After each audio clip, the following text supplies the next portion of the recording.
एक राधेश्याम नामक युवक था। स्वभाव का बड़ा ही शांत एवं सुविचारों वाला व्यक्ति था। उसका छोटा सा परिवार था जिसमें उसके माता पिता, पत्नी एवं 2 बच्चे थे। सभी से वो बेहद प्यार करता था। इसके अलावा वो कृष्ण भक्त था और सभी पर दया भाव रखता था। जरूरतमंद की सेवा करता था, किसी को डांट नहीं देता था। उसके इन्हीं गुणों के कारण श्री कृष्ण उससे बहुत प्रसन्न थे और सदैव उसके साथ रहते थे।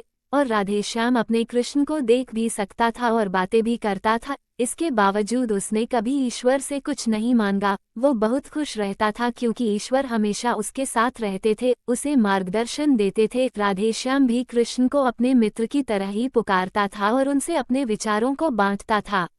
एक दिन राधेश्याम के पिता की तबीयत अचानक खराब हो गई। उन्हें अस्पताल में भर्ती किया गया। उसने सभी डॉक्टर्स के हाथ जोड़े, अपने पिता को बचाने की मिन्नतें की, लेकिन सभी ने उससे कहा कि वो ज्यादा उम्मीद नहीं दे सकते और सभी ने उसे भगवान पर भरोसा रखने को कहा। तभी राधेश्याम को कृष्ण का ख्याल आया और उसने अपने कृष्ण को पुकारा। कृष्ण दौड़े चले आए। राधेश्याम ने कहा, मित्र, तुम तो भगवान हो, मेरे पिता को बचा लो। कृष्ण ने कहा, मित्र, ये मेरे हाथों में नहीं है, अगर मृत्यु का समय होगा तो होना तय है। इस पर राधेश्याम नाराज हो गया और कृष्ण से लड़ने लगा। गुस्से में उन्हें कोसने लगा। भगवान ने भी उसे बहुत समझाया पर उसने एक ना सुनी। तब भगवान कृष्ण ने उससे कहा, मित्र, मैं तुम्हारी मदद कर सकता हूँ, लेकिन इसके लिए तुम्हें एक कार्य करना होगा। राधेश्याम ने तुरंत पूछा, कैसा कार्य?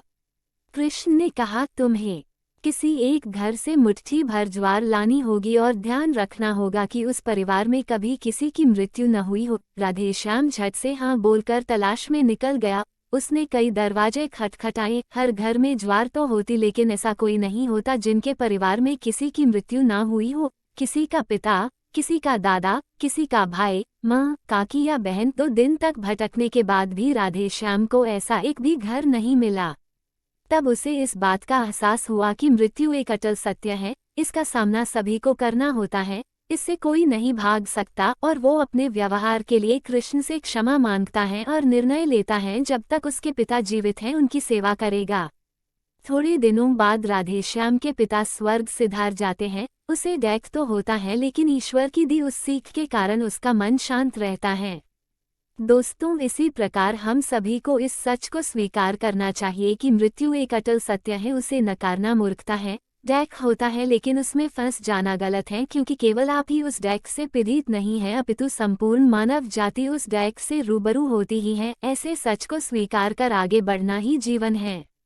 कई बार हम अपने किसी खास के चले जाने से इतने बेबस हो जाते हैं कि सामने खड़ा जीवन और उससे जुड़े लोग हमें दिखाई ही नहीं पड़ते। ऐसे अंधकार से निकलना मुश्किल हो जाता है। जो मनुष्य मृत्यु के सत्य को स्वीकार कर लेता है उसका जीवन भार विहीन हो जाता है और उसे कभी कोई कष्ट तोड़ नहीं सकता। वो जीवन के हर क्षेत्र में आगे बढ़ता जाता है।